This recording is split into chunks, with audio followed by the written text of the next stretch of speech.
The tragedy of life isn't that it ends too soon, it's that we wait too long to begin. Most people don't live, they rehearse. They wait for clarity before taking action, not realizing that clarity comes from movement, not meditation. The future belongs to those who act while others overthink. If you don't plant today, don't expect to harvest tomorrow. And if you can't think beyond survival, don't expect to stumble into success. So if you're serious about wealth, about freedom, about impact, you don't wait to feel ready. You think future, but you act now. You expand your vision beyond bills and budgets, and you begin building something that lasts. Not with panic, but with purpose. Not with noise, but with precision. This is how wealth begins, not in your bank account, but in your belief system. The question that matters is simple. Are you working harder on your future than you are on your comfort? Because wealth follows the man who works smarter today with the future in mind. Let's talk about how to do just that. One of the most dangerous forces working against your financial future is something you can't find in a budget spreadsheet. It's your emotions. And unless you learn to master them, they will master your wallet. Now, I've said for years, we don't just need financial discipline. We need emotional discipline. Why? Because every dollar you mismanage emotionally is a seed you could have planted for your future. You see, the path to wealth isn't paved with huge income, it's paved with small decisions. Decisions made in the quiet moments when no one's watching. That's when wealth is built or destroyed. Let me tell you what most people do. They have a long day, feel stressed, and what's the first reaction? I deserve something. Maybe it's a new gadget, a shopping spree, a night out. And sure, in the moment it feels good. But you know what's interesting about emotional spending? It always leaves a hangover. The joy fades, but the bill remains. You bought a feeling, not a future. And unfortunately, you paid interest on it. I remember a young man once asked me, how do I stop spending emotionally? I told him, you have to create a delay between feeling and action. That space is where wisdom lives. And one of the simplest, most powerful ways to do that is with the 24-hour rule. Here's the rule. Anytime you feel an emotional urge to buy something over a certain amount, whatever threshold makes sense for your budget, you wait 24 hours before making the purchase. Not 24 minutes, not until you cool off, a full day. Now, why does this work? Because time interrupts emotion. Emotion is a wave eight, rises, peaks, and falls. But logic takes its time. And most of the things we buy on impulse, we don't really want. We wanted what they symbolized. We were trying to fill a feeling, not a need. I followed this rule myself. I remember once standing in a store eyeing a brand new briefcase, high-end, genuine leather, imported, polished. And I thought, that looks like something a successful man carries. But I caught myself. I said, wait, am I trying to buy success or earn it? I waited 24 hours. You know what? The feeling passed. I kept the $400 and used it to invest in something that gave me a return for years. A small decision, a big outcome. Wealth is built on that kind of self-governance. You don't need to cut out every luxury. I'm not saying never buy anything nice. But you must train yourself to tell the difference between reward and reaction, between intentional and impulsive. Because your financial success depends not just on what you make, it depends on what you keep and how you direct it. The 24-hour rule is not about denial, it's about direction. It's not about punishing yourself. It's about positioning yourself so that every dollar you release from your hand first passes through your mind. That's the kind of thinking that builds wealth. I've watched families change their entire financial trajectory simply by mastering this one habit.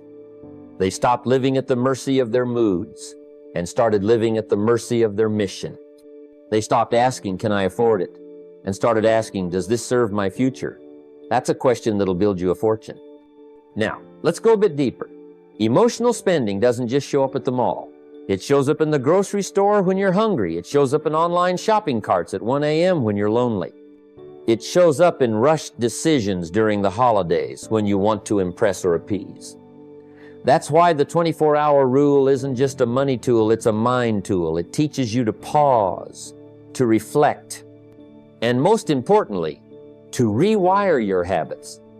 Every time you delay gratification, you strengthen your character, and character is what wealth is built upon. There's no compound interest without consistency. There's no investing without patience. So this little act this one day of waiting is actually training your mind for much bigger acts of discipline. And that's what separates the 97% who stay broke from the 3% who build wealth. It's not luck. It's not even talent. It's daily decisions, small hinges that swing big doors. If you've ever looked back at a purchase and thought, why did I buy that? That's your financial wisdom trying to get your attention. Listen to it next time, but don't wait until after the purchase. Invite that wisdom in before you swipe the card. That's what the 24-hour rule does. It gives your better self a seat at the table before the deal is done. And one final thought. The more disciplined you become, the more freedom you'll feel. Most people think discipline limits them. I say the opposite. Discipline is the path to liberty. Because when you can say no to what doesn't serve you, you're free to say yes to what does. And that, my friends, is the foundation of every wealthy life I've ever seen. Discipline isn't a punishment, it's a passport. A passport to freedom, to choices, to options.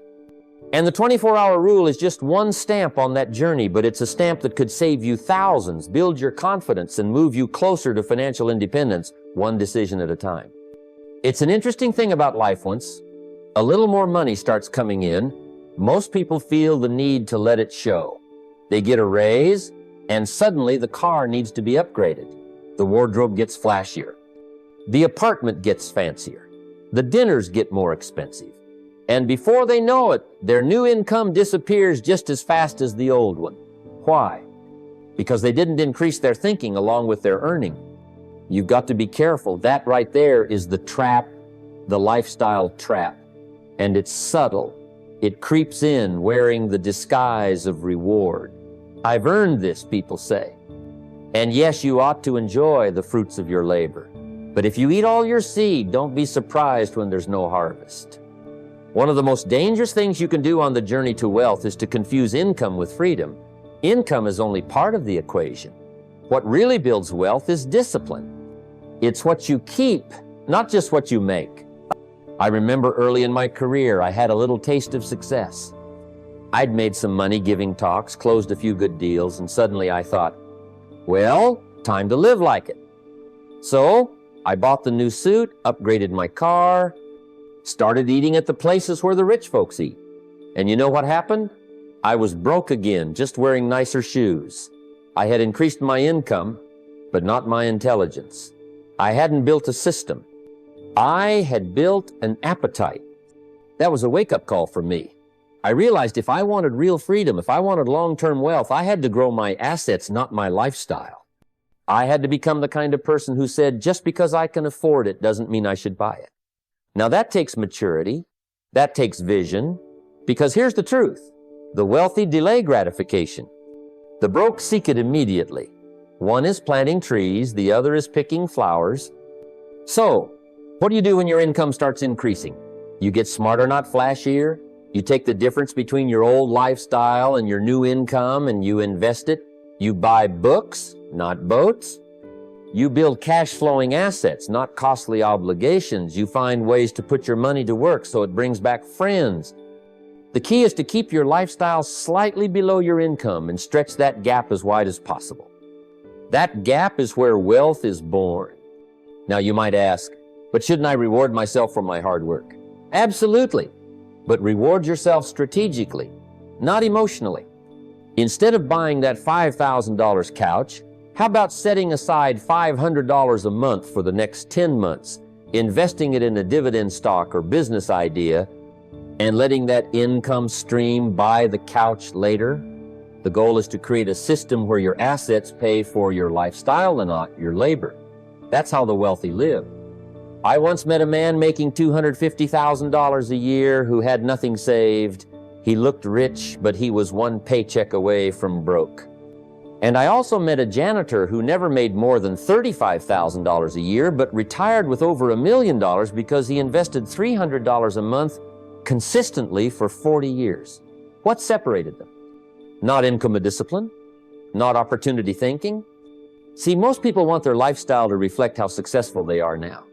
But wealthy people want their assets to reflect how successful they'll be later. That's long-term vision. That's the kind of thinking that builds not just wealth, but legacy. Now, let me give you a practical piece of advice. Every time your income increases, take a moment before you upgrade anything. Ask yourself 3 questions. First, is this purchase moving me closer to financial independence or further away? Second, will this feel good for a weekend or build something I'll be proud of in a decade? And third, can this extra money buy me freedom instead of furniture? Those questions will keep your mind ahead of your money. Because here's what I've learned. Money doesn't change, your habits, it exposes them. If you were bad with $3,000, you'll be worse with $30,000. More money without more maturity is a recipe for disaster. So don't just earn more, learn more. Let your self-control outpace your income. Let your future mean more than your weekend. Wealth is a mindset long before it's a bank balance. It's choosing to live today in a way your future self will thank you for. It's sacrificing a little luxury now for a lot of freedom later. I call that trading candy for fruit.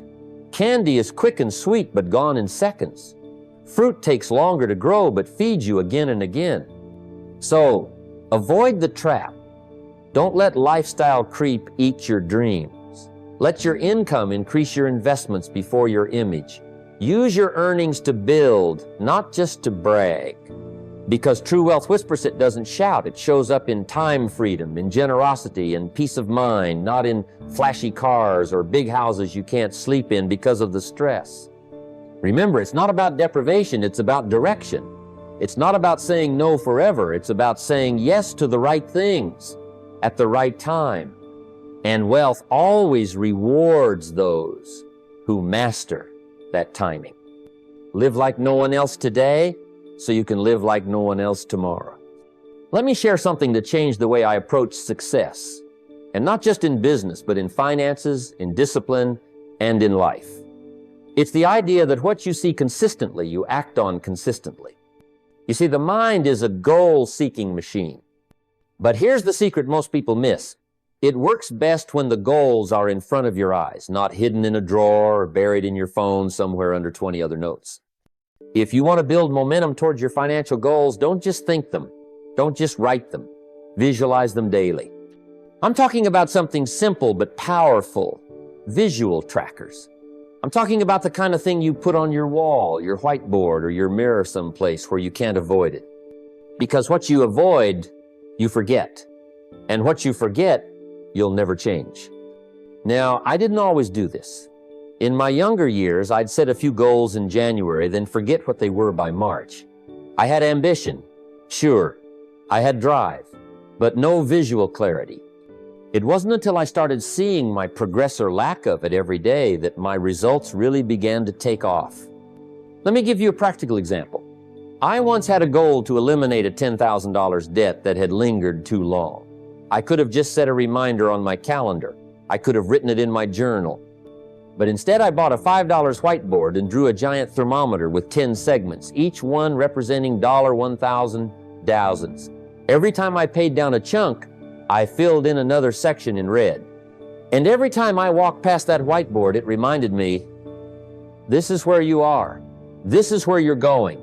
Stay the course. And here's what happened. It worked. It worked because I could see the finish line. It worked because I wasn't just thinking about getting out of debt, I was watching myself do it. And that feeling of crossing off a section, of visually marking progress, that was fuel, that was energy, that was momentum. Because here's what momentum really is, it's visible progress. And nothing builds it faster than a system that shows you in real time how far you've come. When you can see your results, your belief increases. And when belief increases, action multiplies. Now, this isn't just for paying down debt. This works for any financial goal. Want to save $5,000? Draw a progress bar. Want to earn $2,000 from a side hustle this month? Make a tracker that shows every $100 you collect? Want to invest $10 a day? Put a sticker on a calendar every time you do? It sounds simple, and it is, but don't mistake simple for ineffective. Often, the simplest tools produce the most consistent results. Most people fail not because they lack ambition, but because they lose sight of the finish line. That's what visual trackers fix. They bring your vision out of your head and into your environment. They turn dreams into measurable steps. They give your brain something to chase and your spirit something to celebrate. Now let's talk psychology for a moment. Every time you fill in one more piece of that tracker reverie time, you color in another block or check off another date. You activate the reward centers in your brain. You're not just saving money or paying debt, you're winning. And the brain loves to win. It starts looking for more opportunities to win. That's what creates a habit. That's what creates consistency. Compare that to the person who keeps it all in their head. Their progress is invisible. Their effort feels endless. No wonder they burn out. No wonder they quit. They're fighting a battle with no scoreboard. But if you want to win long term, you need a score. You need to see the game. I once helped a friend create a debt tracker like the one I used. He was overwhelmed, buried in credit cards, unsure where to start. I said, pick one card, focus all your energy there. Track every payment on your wall. And when it's gone, celebrate, then move to the next. He did exactly that. Took a year, but every month he could see the debt thermometer rising. And when he paid that last bill, he told me it felt better than any vacation he'd ever taken. You know why? Because that whiteboard told the story of his discipline, not just his dollars. If you want to grow your wealth, you got to make the invisible visible. Your dreams, draw them out. Your goals, measure them. Your progress, mark it. Because when you track something daily, it becomes part of your identity.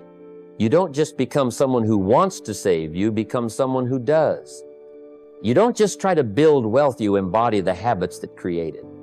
This is why I always say, discipline is remembering what you want, and visual trackers help you remember. They remind you that you're not just working a job, you're building a future. They remind you that every dollar saved, every debt reduced, every income goal heeds a brick in your financial foundation. So if you're serious about building momentum, don't leave it to chance. Build it intentionally. Take out that whiteboard. Create a tracker. Put it where you'll see it every morning. And every time you make a little progress, mark it. Celebrate it. And let that little celebration drive the next step. Because wealth doesn't grow in silence, it grows in clarity, in visibility, in daily reminders that your future is worth the effort today. And it all starts with what you choose to see. If there's one thing I've learned over the years, something that doesn't get enough attention, it's this. Your environment will make you or break you. You can have the best intentions, the sharpest strategy, the most carefully written goals, but if you're surrounded by people who mock discipline, who don't believe in financial freedom, who live for the weekend and spend like there's no tomorrow, eventually you'll become like them. Not because you're weak, but because we all adapt to the energy around us. You see, people are thermostats. They regulate the temperature of the room. You walk into a group of people who talk about ideas, growth, investing, stewardship, you rise to that temperature. You walk into a group that talks about gossip, get-rich-quick schemes, and what they just spent on something they couldn't afford, you sink. Now that might be hard to hear, especially if those people are friends you've known for years, maybe even family. But I'll tell you this, wealth requires a new standard, and standards are held up by circles. When I was just getting started, I had the ambition, but I didn't have the circle. I'd go to work all day, come home tired, and the guys I knew would say, let's hit the bar, blow off some steam. But something inside me knew success wouldn't be found in the habits of people going nowhere. So I started looking. I went to seminars. I visited the library more than the movies. I showed up at business events where people were talking about compound interest and cash flow instead of football scores and credit card limits. And slowly I started to gather a different kind of friend. Eventually I formed a little group, just 4 of us. We didn't have big bank accounts, but we had big ambition. And every week we'd get together not to complain about the economy, not to talk about politics, but to discuss our goals, our failures, our progress. We'd share books we were reading. We'd talk about our side hustles. We'd ask each other, what did you learn this week? And what are you going to do with that lesson? And I'll tell you something, that group changed my life. You don't need 100 people. You need a handful of the right ones. 2 to 5 people committed to financial growth. That's it. People who are willing to be honest. People who won't let you slide backward.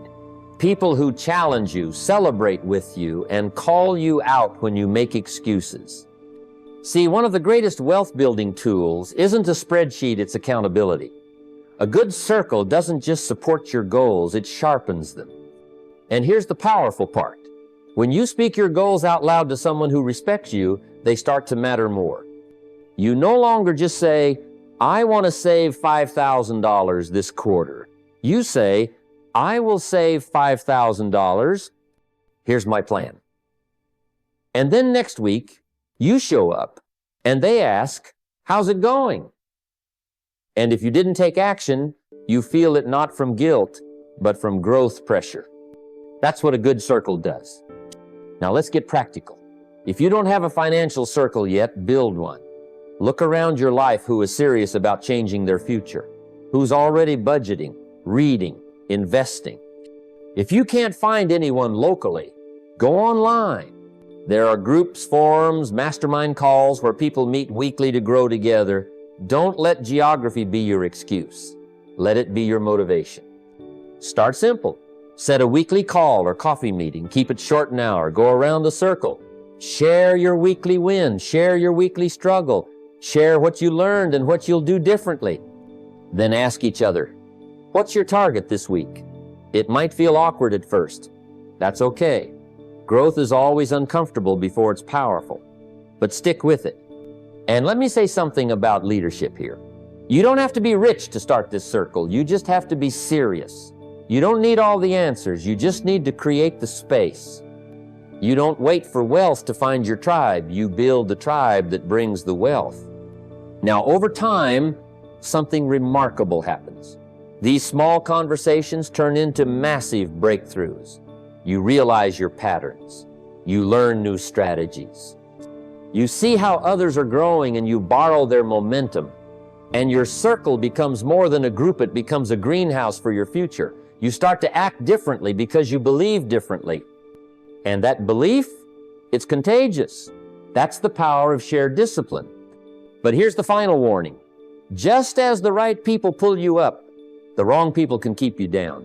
Don't let loyalty to the past steal the wealth of your future. If someone mocks your goals, disrespects your budget, or distracts you from the work distance yourself, with love but with clarity, this is your future we're talking about, not just your feelings. Protect it with everything you've got. Because in the end, you are the average of the voices you hear most often. So raise the average. Raise the voices. Build your circle, shape your environment, and you'll be amazed at what you can become not alone, but together. Your future wealth is already looking for a team. Go build it. One of the greatest disciplines I ever adopted wasn't complicated. It didn't require talent, luck, or a big checkbook. What it required was focus and a timeline. Every 90 days, I gave myself one financial assignment, just one, and I made it non-negotiable. I treated it like oxygen, not optional, not flexible, but essential. And over the years, that rhythm, those quarterly targets, changed everything for me. Because short bursts of focused effort, repeated over time, create massive, lasting results. Now, most people don't fail because they don't have dreams. They fail because their dreams are too far out and never broken down. Someday I'll be rich, they say. Someday I'll start saving. Someday I'll invest. But someday is not a strategy. A 90-day target, though, that's a strategy. That's a decision. And decisions are the first step to wealth. Someday, let me give you an example. Early in my journey, I realized that unless I saved consistently, I'd always be stuck in survival. So I made a small quarterly goal. Save $1,000 in 90 days. Not $1 million, just $1,000. That meant about $11 a day. Now, I wasn't making much at the time, so $11 a day wasn't easy, but it was doable. I skipped a few restaurants, canceled a subscription, sold a few things, collecting dust, and every day I tracked my progress. Every week I reviewed it. And at the end of 90 days, I had my $1,000. But here's the real win. It wasn't just about the money. It was about what it made of me. It made me disciplined. It made me think creatively. It made me pay attention. And most importantly, it gave me proof that I could set a financial target and hit it. That confidence rolled into the next 90 days, then the next. Before long, I wasn't just surviving, I was stacking momentum. Now let's talk about why this works. The brain loves a deadline. When you say this quarter, your mind wakes up, it starts scanning for opportunities, it watches your habits, it prunes distractions. But if you say this year, your brain relaxes. It pushes things off. You don't feel urgency. But 90 days, that's short enough to feel urgent and long enough to make real progress. So how do you set your 90-day milestone? First, decide on one major financial goal. Just one. Don't try to juggle 10. You're not trying to change everything. You're trying to finish something. Make it clear, measurable, and relevant. Maybe you want to save $1,000. Maybe you want to pay off a credit card. Maybe it's making your first $3,000 from a side hustle.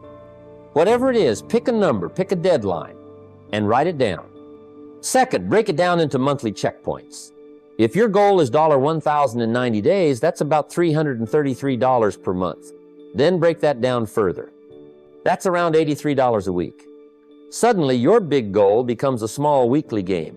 And that's how you win weekly wins, not just wishful thinking. Next, make it visible. Put it on a whiteboard, a tracker, a wall calendar, something you can see every day. Because what you see, you act on. When your progress is visible, your discipline gets stronger. You don't want to break the chain. You don't want to fall behind. That visual accountability fuels your consistency. And every week, schedule a review. I used to do mine on Sunday evenings. I'd sit down for 10 minutes and ask myself, where am I? What worked? What didn't? What will I do better next week? That small ritual turned into a powerful rhythm. It kept me honest. It kept me intentional. It made sure my quarter didn't vanish in distraction. Now let me give you one more insight. Momentum compounds. Once you hit one milestone, you start thinking differently. You say, if I saved $1,000 this quarter, what if I doubled it next quarter? If you paid off one credit card, you say, what if I start building my investment account next? The targets expand because you expand. The identity shifts. You're no longer someone who hopes to be wealthy. You're someone who executes wealth-building habits. Let me be clear, this isn't about how much money you start with. It's about how focused you are with what you've got. I've met people who made $100,000 a year and never hit a goal. And I've met people who made $30,000 and became wealthy because they used discipline and 90-day sprints. It's not your income that decides your future. It's your habits. So start now, not tomorrow, not next week. Choose your 90-day financial goal today. Write it down, break it down, track it, review it, celebrate when you win. Then repeat the cycle. Because the road to wealth is paved with short, focused sprints, not giant leaps. And if you can master the next 90 days, you can master the next decade. Wealth doesn't show up all at once. It shows up in layers, in rhythms, in seasons. And the 90-day season, that's your power zone. Use it wisely and watch your financial life change quarter by quarter, year by year. The game of wealth isn't won in year sits, won in quarters. Start this one strong. One of the most powerful exercises I ever learned in my financial journey required no money, no education, no tools, just a quiet space and a willing mind. 5 minutes a day, that's all it takes. 5 minutes to see what you want before you try to go out and earn it. That's called wealth visualization. And let me tell you, if you don't learn to see it in your mind, you'll never hold it in your hands. Now, I know some folks roll their eyes when they hear words like visualization. Sounds like it belongs in a yoga class or some daydreamer's notebook. But let me break it down for you. What you focus on, you move toward. What you picture regularly, you begin to expect. And what you expect, you prepare for.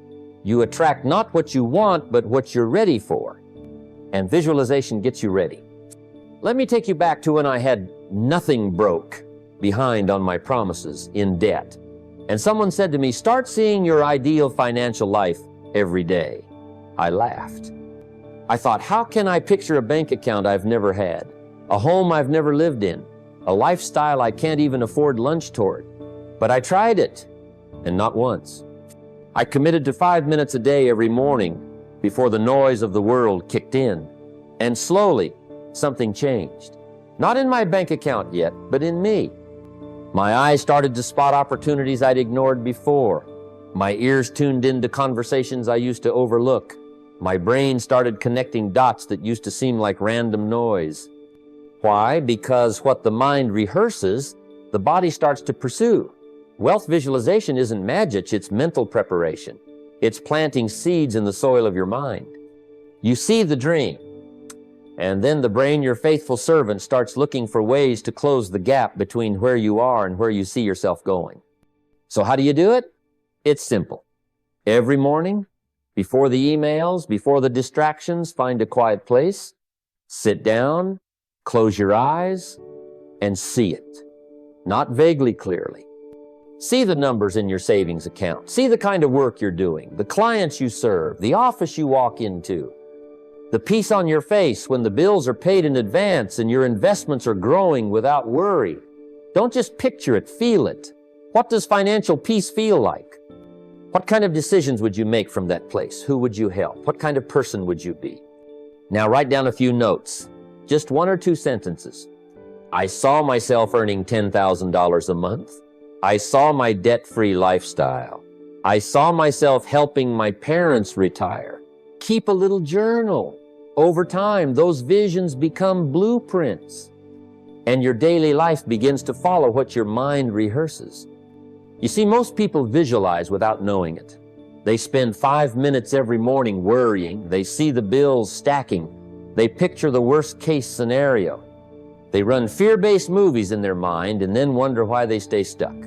But you can flip that script. You can train your brain to dwell on what's possible, not just what's present. And that's a game changer. Here's a story I've never forgotten. I once met a young man who told me, every morning I spend 5 minutes visualizing my ideal life. And then I spend the next 55 minutes working toward it. That's a powerful formula. Vision plus action. Picture it, then pursue it. Because seeing without doing is just a fantasy. But seeing with intention, that's the foundation of success. And don't worry if it feels silly at first. It will. But so does saving when you're broke. So does reading when you don't yet understand the words. So does lifting weights when your arms are weak. Everything powerful feels awkward at the beginning. Stick with it. In 30 days, your mindset will shift. In 90 days, your habits will improve. In a year, your results will speak for themselves. Now let's get honest. If you don't have 5 minutes for vision, you don't have time for wealth. Because wealth isn't just earned in the world, it's designed in the mind. If your picture of the future is blurry, your direction will always feel uncertain. But when your picture is clear, your steps become more precise. You make better choices. You say no to distractions more easily. You delay gratification with more grace. Because you're not just surviving, you're moving towards something. So start tomorrow morning. Before the world tells you who you are, remind yourself who you're becoming. Before the doubts creep in, Plant the image of success. Make it a ritual, not a random act. 5 minutes a day to shape your destiny. Because here's the truth. You become what you consistently envision. And wealth, like anything worth having, starts first in the imagination of someone disciplined enough to chase it. Don't wait for clarity. Create it. With your mind, with your discipline, with your vision. Start every day by seeing the life you were meant to live. Then go to work and earn it. One of the most misunderstood and often feared tools in building wealth is debt. Many hear the word debt and immediately think of danger, failure, and financial ruin. But debt, when used wisely, is not your enemy. It can be your most powerful ally. The difference lies in how you use it. Debt used for consumption, for buying things that lose value and drain your resources, will chain you to a cycle of scarcity. But debt used strategically to acquire assets that produce income or appreciate in value can accelerate your journey to financial freedom. Let me share with you a principle I've observed over the years. Wealth isn't just about what you earn, it's about what you do with what you have. And sometimes that requires borrowing, but borrowing for the right reasons. Think about the wealthy entrepreneurs, the successful investors, and the business owners who have built empires. They didn't just save up cash and wait. They leveraged debt to multiply their efforts. But crucially, they never used debt for frivolous spending. The first rule is clear.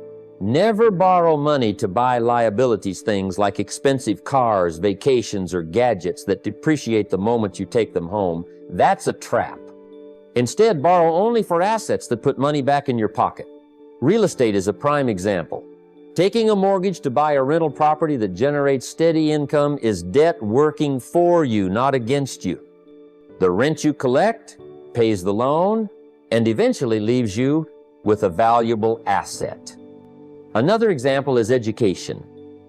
Borrowing to invest in skills, certifications, or business that increases your earning potential is debt that pays dividends. It's an investment in yourself, and when done thoughtfully, it creates cash flow that outweighs the cost of the loan. I recall when I decided to invest in my own personal development, taking on a loan to attend seminars and buy books. It wasn't easy, but that debt fueled my growth and eventually paid for itself many times over. But this leads us to a critical caution. Consumer debt, the kind that comes from credit cards and personal loans used for spending beyond your means, is a poison.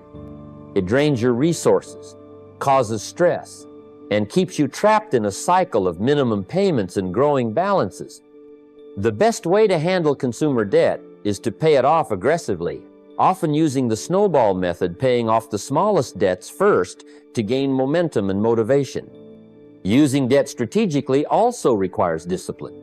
You must understand the terms of the debt, interest rates, and repayment schedules. You should only borrow amounts you are confident you can repay, and always plan for worst-case scenarios. Debt is a tool like a hammer or a saw use it skillfully, or it can hurt you. I've seen many people scared away from debt entirely, choosing to play it safe and wait until they have all the cash up front before moving forward. But that often means missing opportunities.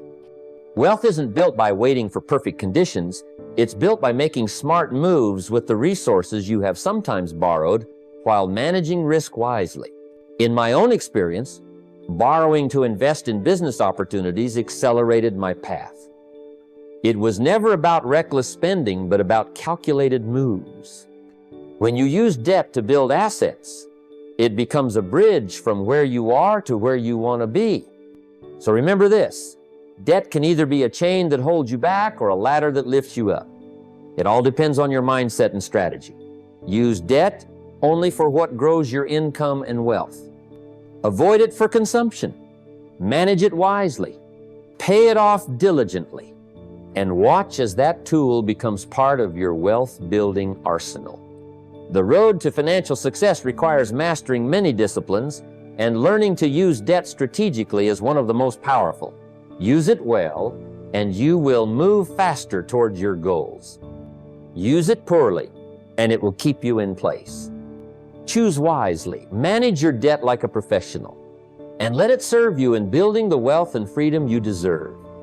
As we come to the close of this conversation about using debt strategically, I want you to take a moment and truly reflect on what it means to use every tool at your disposal wisely. Debt is often seen as a dark cloud hanging over financial freedom, but when understood and managed properly, it becomes a powerful bridge to your dreams. It's not about avoiding debt at all costs. That's simply not realistic, but about mastering it with discipline and intention.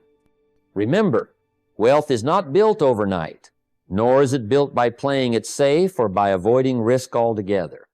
It is built by thoughtful action, by seeing opportunities where others see obstacles, and by making smart decisions that leverage your resources, whether those resources are cash or credit. When you use debt to acquire assets that produce income, you are turning borrowed money into financial power. You're planting seeds that grow into trees of abundance. But with this power comes responsibility. Don't borrow to buy things that lose value and drain your energy. Borrow to invest in your future, in your education, in assets that generate cash flow and appreciate with time. Be diligent in tracking your debt, understanding the terms, and paying it off aggressively. When you manage debt with respect and discipline, it works for you instead of against you. Now, here is my call to action for you. Look at your financial situation honestly. Identify any debt you have and ask yourself, what kind of debt is this? Is it working for me or against me? Make a plan to eliminate consumer debt as fast as possible and start thinking about how you can use debt as a tool to build wealth. Begin today by educating yourself. Read, learn, and seek advice from those who have succeeded. Take control of your money story and refuse to be a victim of circumstance. You have the power to change your financial destiny, but it begins with decisions made now. Commit to using every dollar and every dollar borrowed with purpose and discipline. Surround yourself with mentors and masterminds who encourage smart financial habits. Take consistent steps, no matter how small, toward mastering your finances. Your journey toward wealth and freedom doesn't have to be perfect, it has to be persistent. Start now, use debt wisely, and watch how your financial future transforms. The choice is yours. Make it a wise one.